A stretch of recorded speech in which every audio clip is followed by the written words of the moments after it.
Alors effectivement, sur le web, on utilise beaucoup de boutons et des groupes de boutons, hein, donc auxquels évidemment on donne un aspect visuel. Alors Bootstrap a pas mal d'utilitaires pour transformer des éléments actifs en boutons, hein, par exemple des liens hypertextes, des champs d'entrée de type input, des boutons eux-mêmes, etc. Alors pour ça, on va utiliser plusieurs classes. La classe BTN qui permet d'initier un style de bouton par défaut. La classe BTN-color qui va permettre d'utiliser une des couleurs de base pour colorer le bouton.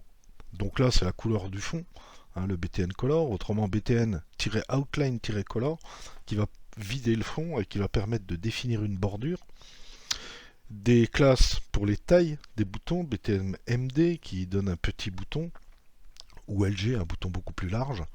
Et puis les possibilités avec les classes active disable d'activer ou désactiver un bouton. Puis après, on a d'autres classes, moi que j'utilise beaucoup, BTN Group, qui permet de grouper des boutons, qui va supprimer les espaces entre les boutons, arrondir les coins gauche ou droite du groupe, par exemple. Et puis des options sur ces groupements de boutons. BTN Group MD pour faire un groupe de boutons un petit peu rétréci, ou bien BTN Group-LG pour pouvoir le représenter de façon un petit peu plus imposante. On va donc repartir de l'exemple précédent qui a été repris en 7.03 pour pouvoir, je vais prendre celui-là, ajouter quelques boutons et voir un petit peu comment tout ça se passe. Alors le voilà, ok. Et donc ici, je vais ajouter plusieurs boutons, je vais faire de la place. Par exemple, un lien hypertexte.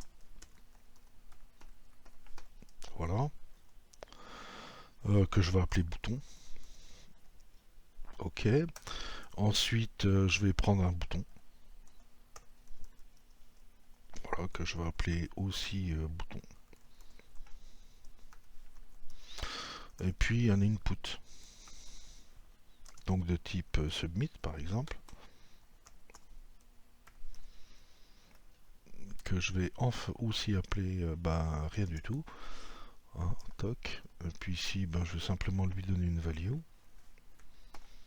Je vais l'appeler input. Ça changera un peu. Et puis voilà. Alors effectivement, à chacun, je vais leur donner la classe BTN pour les transformer en fait en boutons. BTN pour celui-là. Donc idem pour le suivant. Ce sera un bouton autrement HTML. Et puis idem pour celui-là. Alors si je fais ça, tout simplement, j'ai pas d'autre classe, non.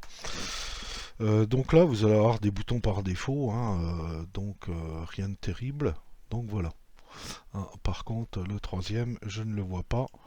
Alors type submit, value input, et puis effectivement, voilà. Ok. Donc maintenant, je vais un peu les habiller. Vous voyez, par défaut, ils donnent des couleurs différentes par rapport aux éléments. Là, c'est un lien hypertexte, c'est normal. Les deux, c'est des boutons par défaut de Bootstrap. Donc celui-là, par exemple, je vais lui donner une couleur. Donc la couleur, c'est btn-le code de la couleur, un primary, par exemple. Celui-là, je vais faire un success. Success. Et puis celui-là, je vais lui donner un danger comme couleur de base. Voilà. Donc si on regarde ce que ça donne, donc là effectivement il va vous colorer les boutons, vous voyez, avec une couleur de base. Puis évidemment, comme il y a la classe bouton, il y a ce petit effet de rollover quand vous passez dessus. Hein, donc même la souris change aussi, hein, le pointeur de la souris aussi, donc tout ça inclus effectivement sur les classes Bootstrap. Et puis les outlines, c'est pour faire que la bordure. Hein, si vous faites outline tiret pour chacun des éléments, cette fois-ci c'est plus le fond que vous aurez, mais simplement la bordure. Line tiret. Pas que j'en mette trop, n'importe quoi. Oui, autant pour moi, non, c'était bon. Et puis ici, pareil, un outline pour Danger. Je sauvegarde et puis je regarde le résultat. Donc que voilà. Vous voyez, cette fois-ci ils sont vidés et en fait ils apparaissent pleins quand vous passez le pointeur de la souris dessus. Après avoir, suivant les effets que vous voulez faire. On peut utiliser de la même façon les classes actives et disabled. Par contre, faites attention. Hein, je vais prendre par exemple celui-là, je vais le rendre actif. Celui-là, je vais le rendre disabled.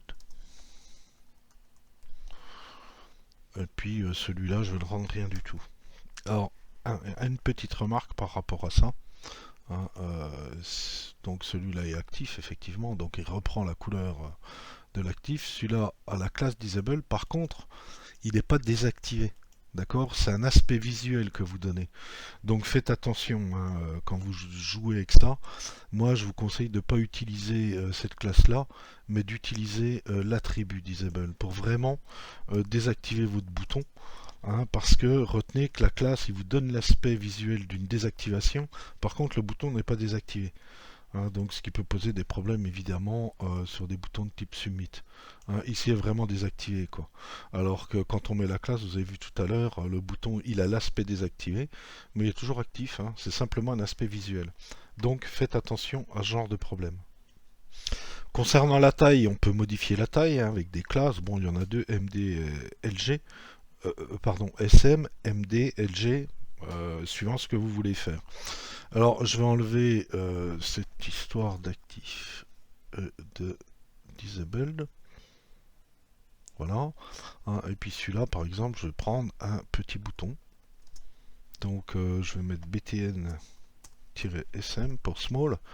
Et puis celui-là, je vais faire un bouton large, donc BTN-LG. Donc voilà, ce qui vous donne effectivement des tailles différentes. Bon, celui-là est normal, celui-là est un peu plus petit, le SM, et puis celui-là est vraiment plus grand, donc avec le LG. Et enfin, on peut faire un groupe de boutons hein, pour éviter ces espacements, donc je vais les remettre en taille normale, hein, et puis les regrouper. Donc là, je vais enlever cette classe-là, celle-ci. Alors évidemment, si vous faites un groupe de boutons, il faut avoir un conteneur, hein, donc je vais prendre une div, par exemple, qui va englober tous mes boutons. Donc voilà.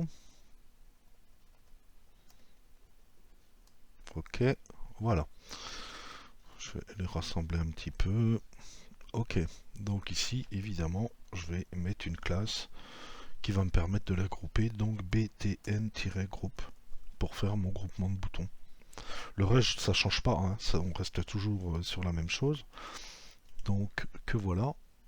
Et ici, vous voyez que vous avez un groupe de boutons, ils sont tous collés avec les coins aux extrémités qui sont arrondis. Donc ça, c'est très pratique quand on fait des formulaires en ligne avec, je sais pas, suppression, modification, etc., etc. Moi, je les utilise beaucoup avec des pictos à la place du texte. Alors, de la même façon, on peut faire des groupes larges ou des groupes étroits. Donc, à ce moment-là, on utilise btn-, donc SM pour faire un groupe de boutons beaucoup plus petit. Voilà. Par exemple, bon, il est... Tiens donc, il est un peu plus petit, ça paraît btn. Autant pour moi, groupe-sm. Voilà, parce qu'on n'a pas vu vraiment de différence. Donc j'actualise, vous voyez, il est un peu plus petit. Et puis idem, si vous mettez un LG, à ce moment-là, vous avez un groupe de boutons beaucoup plus large. Donc voilà. Ensuite, bon, sur cet exemple simple, on peut imaginer reprendre un petit peu la mise en page. Donc je vais enlever tout ça, je vais garder ça. Pof pof.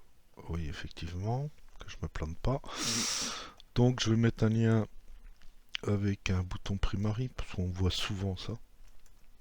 Et puis ici par exemple, lire la suite. Et puis un petit peu, pour faire simple, hein, Donc ça, je vais le reprendre. Et puis entre chacun des éléments, je vais mettre petite séparation. On va pas s'embêter. Donc je vais coller ça ici aussi.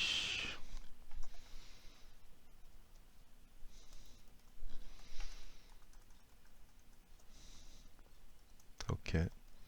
Avec mon HR. Ok. Sur tous mes articles. En fait, je vais faire ça.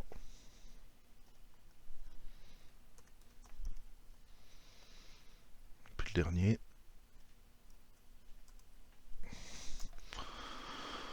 Ce qui permettrait, ici je vais pas en mettre, permettrait par exemple d'avoir un résumé sur la page, hein, et puis de pouvoir renvoyer sur la fiche complète par exemple de mon film, hein, pour chacun, évidemment des éléments. Après on peut le caler à droite, hein, etc., etc. Je vous passe le reste.